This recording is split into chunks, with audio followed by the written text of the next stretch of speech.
Hello, chess friends, and welcome to Zadov's Chess channel, and welcome to the Tata Steel Masters tournament in 2020. It's a round robin between 15 players, so we'll see 14 games every day. And this format is like this: they have to play this 1 hour and 30 minutes game, so it's a classical time form with some increment on the clock.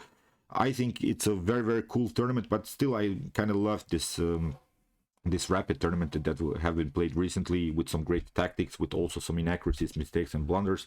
In the day one, we had already a derby. It's Magnus Carlsen versus Alireza Firouzja. These two guys, I think, brought us really some great moments in 2020. They played really some incredible games. Alireza also with great attacking possibilities against the world champion. Let's check out now what happened. It was really an incredible game. Magnus opened here with the move d4. Alireza responded with move knight to f6, c4, e6, knight to f3. The counter named to Indian setup. We're not playing the move knight to c3. Then the bishop is attacking here the knight on c3. Then we could cause some problems after bishop takes c3 and b takes c3. Here d5, knight to c3, play by Magnus. We have knight from b to d7. This is the so-called barman variation of the queen's gambit. This line is very tricky. For instance, if you try bishop to f4, then d takes c4 will happen, and now after e3, knight to d5, we're having again some attacking possibilities. After bishop to c4, knight takes f4 was could be a continuation after e takes f4.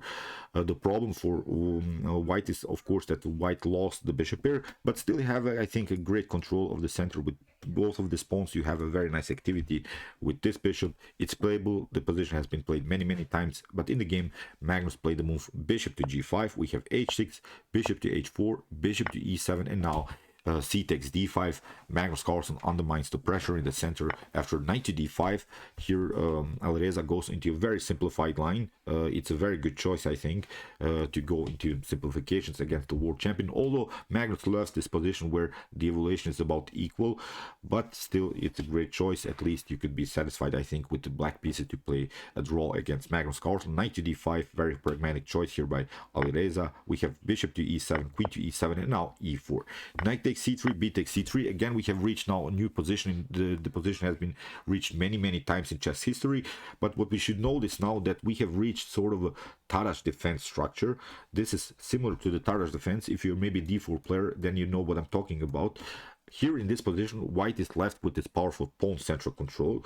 What black is trying now to do is get rid of the pawn central control with breakthroughs like c5 or e5 ideas. So that's why castling here after move bishop to d3, c5, castling, c takes d4, c takes d4. Let's stop and evaluate the position. From a middle games perspective, white has, I think, a slight advantage because white has this pawn central control. So these two pawns are controlling the center. The problem for black is now that it's not good to push pawns like e5, or here with the then you could face a positional problem with move d5. Then we would have this supported pass pawn.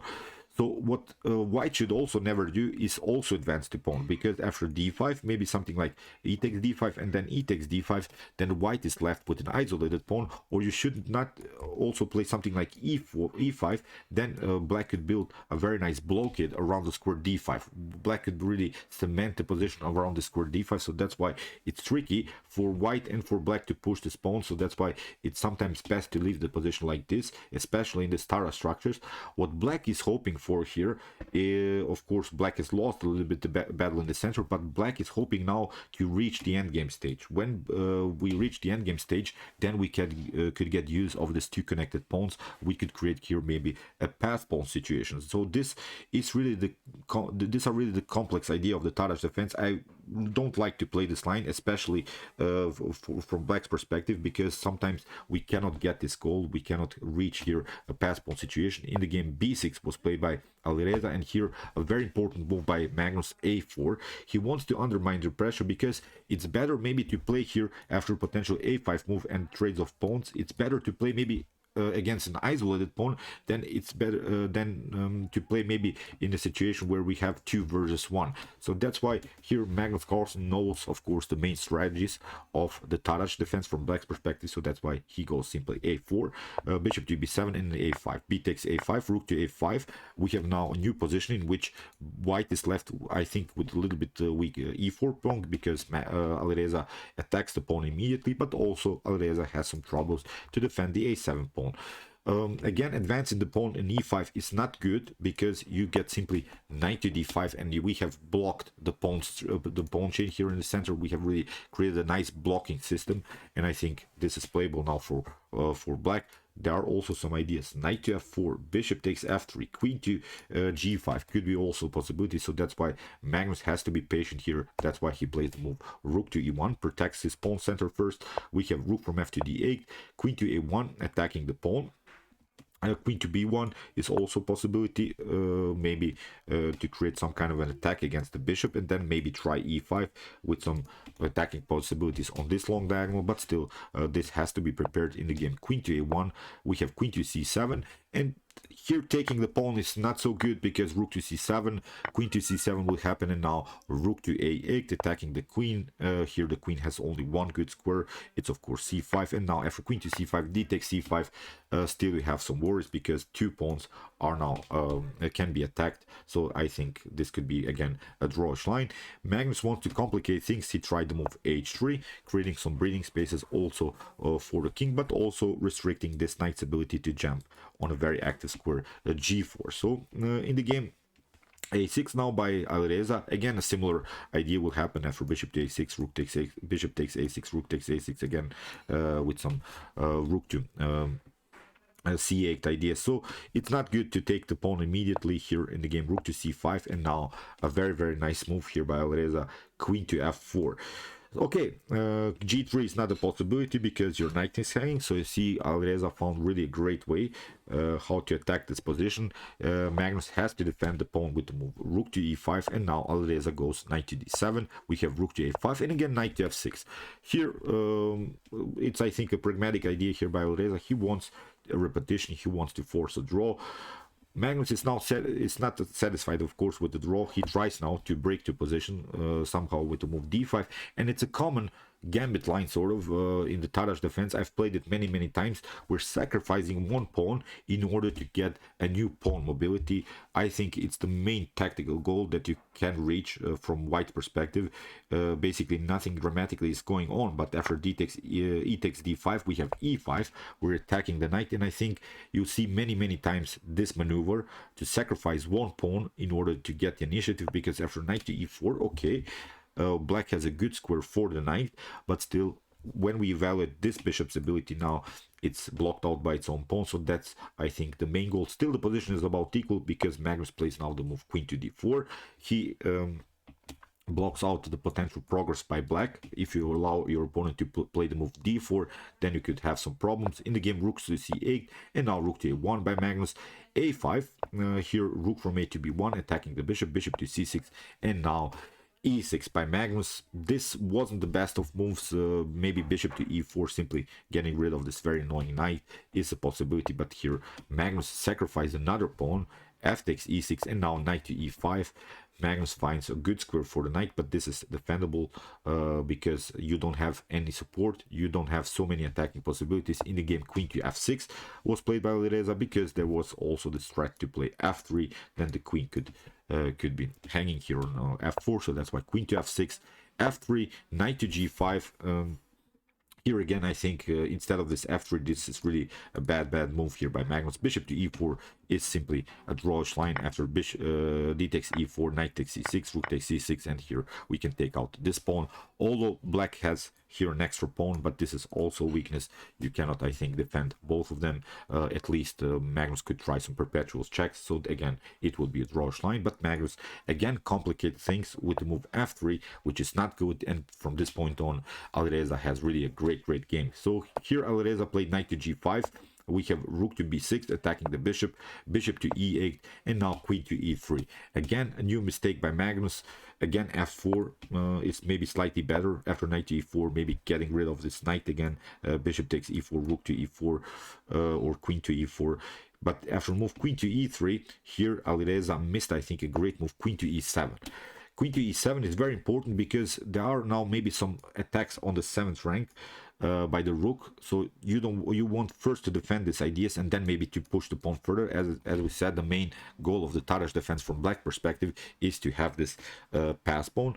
But after move queen to e7, knight to g4 could be a possibility. Now maybe h5, knight to e5 again, and simply now it's time to push the pawn, maybe h4. But again, we can defend this with knight to h7, maybe some knight to f6 ideas if White goes with knight to g6, bishop to g6, and here you can maybe lose a pawn, but still I think you can protect this position with queen to a7 and simplify and going into trades of queens. But here Alireza played the move a4. Still, it's a slightly better position for black.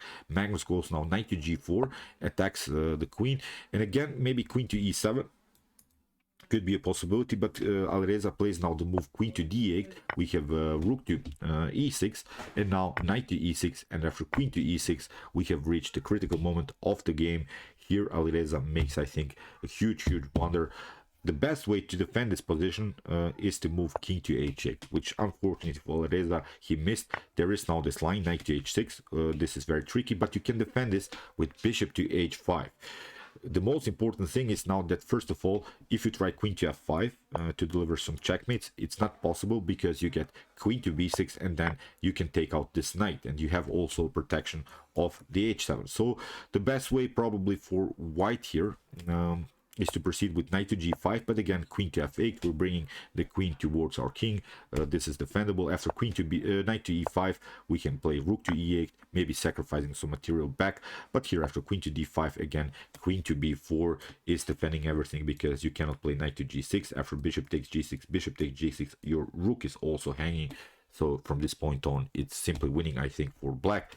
But in the game, after move queen to e6, Alireza plays a bad move, bishop to f7, covers everything. But now Magnus has now the opportunity. Knight takes h6, g takes h6, queen to h6, threatening now some checkmate threats. Queen to h7 and followed with queen to h8.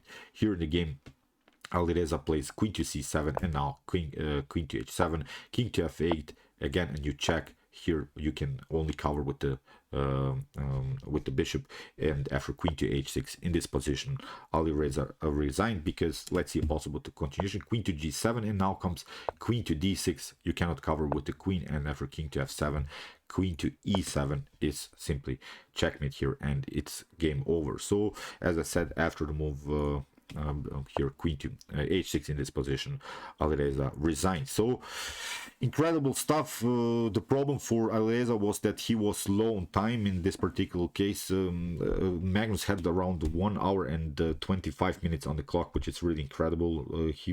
I don't think that he underestimated Alireza, but he played this normal lines, and still Alireza had, I think, great opportunities to win the game with the black pieces against Magnus. Magnus got through with it.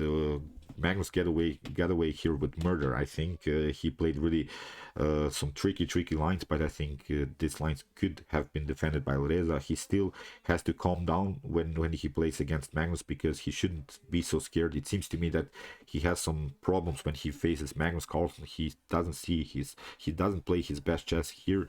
It was really his opportunity to break the world champion with the black pieces, but still incredible also tactic in the end by Magnus Carlsen. He has now a whole point in the first round. So okay, I hope that you enjoyed this game. Really wild stuff. If you want to see more commented chess games by from some other tournaments, check out some material from here on my YouTube chess channel. If you want to see maybe the best chess games of all times, check out my best chess games of all time series. Here's also the link, and if you like this content, you can also subscribe to my channel. See you soon with some more videos, and chess is the best, of course.